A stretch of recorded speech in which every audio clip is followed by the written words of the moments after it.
C'est devenu un geste habituel pour Gervaise. Chaque matin, elle ouvre ce box afin d'y récupérer son vélo. Grâce à cette installation, cette habitante d'Arlon peut abriter son deux roues en toute sécurité.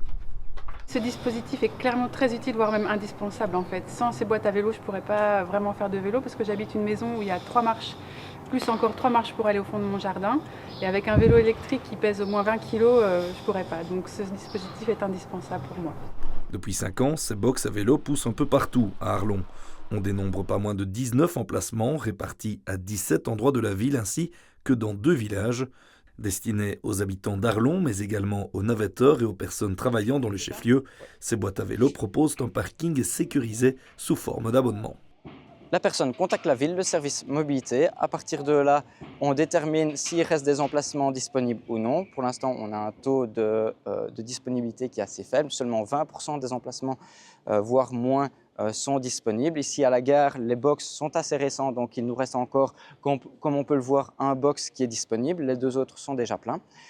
Et à partir de là, on fixe un rendez-vous sur place. C'est 5 € par mois par vélo. Et la personne, une fois le contrat signé, repart avec la clé.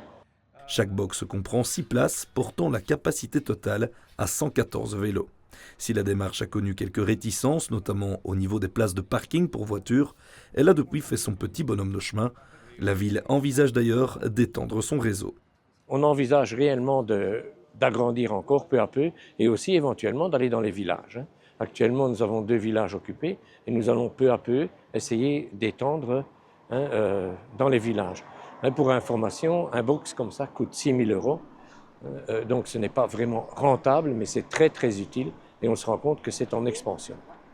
Un système qui pourrait donner des idées dans d'autres villes de la province. C'est déjà le cas dans la commune de Marche-en-Famenne, à la gare de Marlois.